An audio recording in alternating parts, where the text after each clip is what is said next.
Greetings, and welcome to this modest death battle proposal by yours truly. Thank you for tuning in. Our first combatant this time is Boa Hancock from One Piece.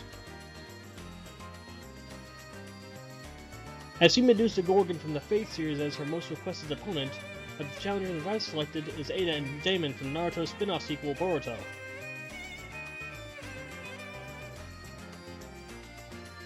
As the baseline connection, Boa and Ada are characters infamous for their beauty and the lore that strongly affects both genders. It takes strong willpower just to maintain composure in their presence, let alone mount an offense. Underlying their beauty is its mutual source in cruel experimentation, whether by celestial dragon's whims forcing the love fruit onto Boa, or the biological tampering that Ada suffered. They also both deeply loved their series' main protagonist, Monkey D. Luffy and Boruto Uzumaki respectively, mostly due to their innate allure not affecting either. Their final connection is their antagonism towards both sides of their series' major conflict, effectively making them leaders of a third faction. Boa attacks both pirates and marines, whether at Marineford or her home island, and Ada opposes both the Hidden Leaf Village and the fractured Otsutsuki groups to make her side with just her brother, and whichever between Kawaki and Boruto will have her.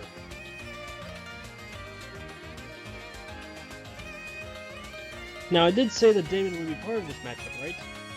Well, it actually balances out if you include Salome, Boa's snake companion, in the equation.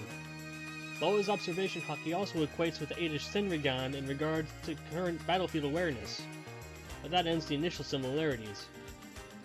Boa's advantages lie in being a stronger hand-to-hand combatant, strong enough to break stone even without armament haki, having longer range attack options with her Slave Arrows, Love Beam, and Amazon Arrows, and potential access to Conqueror's haki. Ada, meanwhile, has access to any and all background information on Boa with her Senrigan's Past Sight, formidable defenses with Damon's ability, and potential world rewriting capabilities if the cause for Boruto's Shippuden-style series break is anything to go by. For the potential death battle, the pending track name would be Disarming Charmers.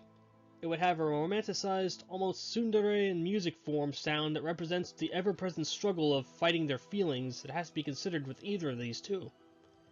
The setting is a little harder to pin down given Ada's more passive, hands-off approach to combat strategy, but a hidden base on Amazon Lily that Boa senses and crashes could make for a feasible setting and setup.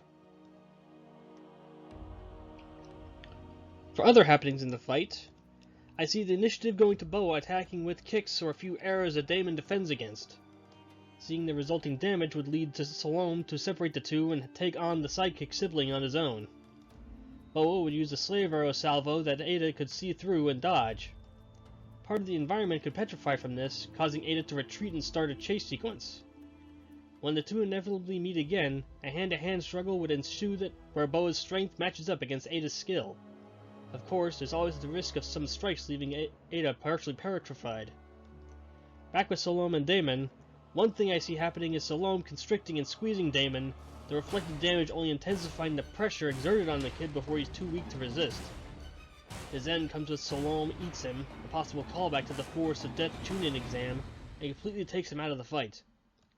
Ada I see succumbing to Boa's allure eventually, petrifying completely, and shattering with a well-placed kick. Basically, the way I see this fight playing out is age before cutie. In a battle of wills and resisting the other's unnatural allure, Boa is naturally stronger. She outright rejects most affections, where Ada actually seeks out affection. More often than not, she would fall for Boa before the inverse occurred. Next, Salome counters Damon pretty handily. The big weakness I see with Damon's ability is with constriction and containment tactics instead of directly attacking him, which the snake is more than capable of handling. When it comes to their big attacks, even without counting Conqueror's haki, Ada's world rewrite could similarly be counted out. It requires a catalyst's wishes to write around, and using Boa's wishes as his catalyst would just write Luffy to fight by her side. That would just make things infinitely worse for her. Finally, it's dubious to say whether attacks like the Love Beam or Conqueror's haki would even count enough as attacks to be deterred by Ada's attraction factor if Boa was in any way affected. Whether knocked unconscious or especially turned to stone, Ada would be shut down completely and any possible hold over Boa broken. Long story short, My predicted winner is Boa Hancock. Thank you for listening, and feel free to leave a comment below with your thoughts.